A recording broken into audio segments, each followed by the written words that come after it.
Well, the Jehovah's Witnesses, once a year they have these conventions, and here we are in Kennewick, and this is the weekend for the Hispanics. And there'll be several thousand people show up here to hear a message from the Jehovah's Witness hierarchy. And so we're just here to kind of point out the problems with a little bit of the history of the Jehovah's Witnesses. And some people have a problem with what we're doing. As a matter of fact, we just had a visit from the police department because these people, of course, complained and they tried to get us to go away. But the police officer understood that we have First Amendment rights. He was trying to intimidate us, but he knew he didn't have any legal grounds to make us leave. So he finally left. We took some pictures of him, and he probably took pictures of us as well. And he was polite enough, But our main issue is, these people are being deceived by the Watchtower Bible and Tract Society. And a lot of the young people that have been raised in this their whole life, they have no idea that there's something wrong. And so we're here to kind of point that out, that there is something wrong. And so we're giving them some things to ask their parents about. Now, our signs, one of the issues with the Jehovah's Witnesses is they don't believe in a literal hell. They believe in annihilation, that when you die, you just simply cease to exist. They believe that hell is nothing more than a garbage dump outside of Jerusalem. And so this other sign has to do with many of the lies that they've perpetrated over the past 120 or 30 years or so. They've taught that the end was coming, that Armageddon, the Battle of Armageddon, the end of the world was coming. And here's some of the dates that they've forecast over the years. And obviously, none of those have panned out. And they do quite a bit of theological dance trying to explain, why they failed in some of these prophecies. And so we like to point these things out, that they're just people. It's a man-made religion. It was dreamed up basically by a guy named Charles Russell. And Charles Russell, he didn't like the idea of a literal hell. He didn't like the idea of the deity of Christ, and so they don't believe in the Trinity.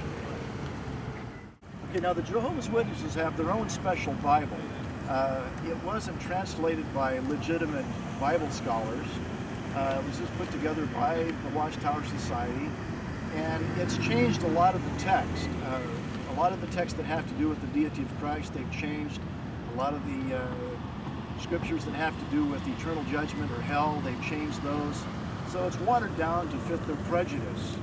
So, somebody that doesn't know the Bible and doesn't know the history of the Bible, they're not going to be aware of that, so they're going to read it and think that everything is just hunky-dory. Well, it's not. So we're here just to kind of point that out. I want to address today the fact that the Jehovah's Witness organization refuses to let their members accept blood. They've revised it a little bit in the last few years. They get that from the Bible, that it says the life is in the blood, and so they are policed by the organization. And there's many Jehovah's Witnesses over the years that have died because they are not allowed for blood transfusions. Also, they do not give blood to help keep our troops alive that are fighting for their freedoms. The Jehovah's Witnesses are not allowed to serve in the military. It is forbidden for them to serve in the military. If they do serve in the military, they are excommunicated from the Jehovah's Witness organization. One of the problems we have in America is that we have all kinds of cults that have popped up that have attacked Orthodox historical Christianity.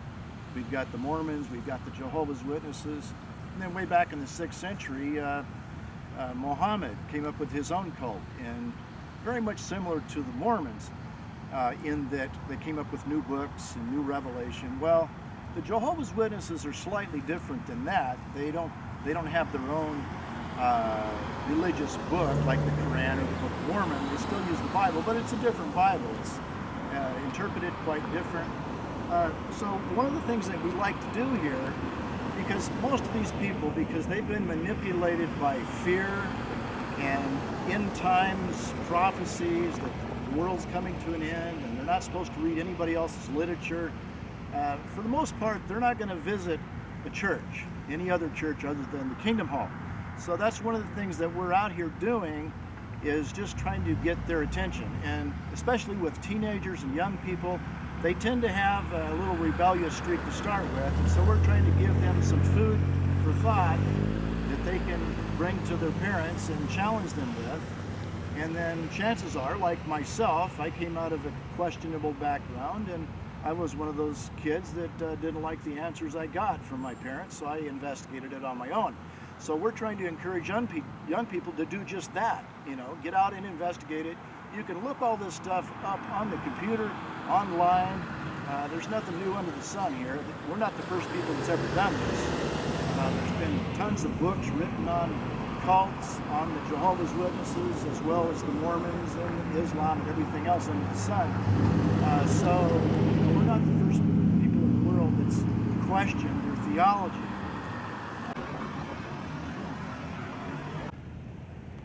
So the fact that the Jehovah's Witnesses forbid their members to serve in the military doesn't really bother most of the Hispanic community that are Jehovah's Witnesses, because unfortunately there are a lot of illegals and they fly under the wire. And so the Jehovah's Witnesses have come in and done a lot of evangelization, not only to mainstream people but to Catholics. And they've really taken those people under their wing, and this is one of the ways that they've really spread their Jehovah's Witness false doctrine, is getting the Hispanics in. I want to be able to connect the dots with the Jehovah's Witnesses' failure to give blood for the troops. This also works, this is really important for the Hispanic community because in large part they don't serve in the federal government. They don't hold posts. They do not believe in pledging allegiance to their country or to the flag.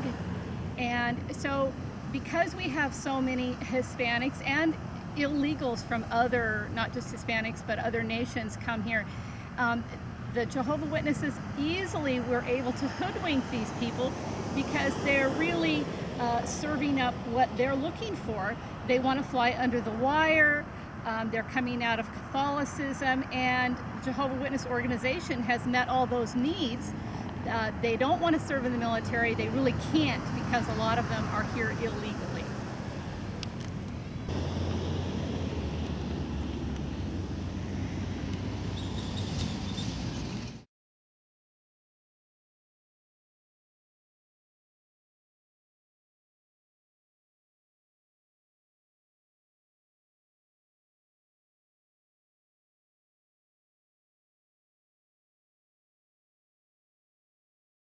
One of the problems that you're dealing with when confronting cults like the Jehovah's Witnesses, especially when they have their conventions, is that this is big business. And when you have 16,000 people that show up in a city such as the Tri-Cities over a period of 3 or 4 weeks, and they bring over $8 million into the city, that's quite an impact on our economy. So a lot of the businesses are not too excited to see people out there with picket signs trying to discourage the Jehovah's Witnesses. And so that's sometimes the reason you see the police show up, to give us a hard time. Oftentimes the management of the convention center will come out and give us a hard time, trying to get us to go away like they did last week. You'll find that even the local newspaper is not likely to print anything critical of the Jehovah's Witnesses during this period of time when they're having their convention.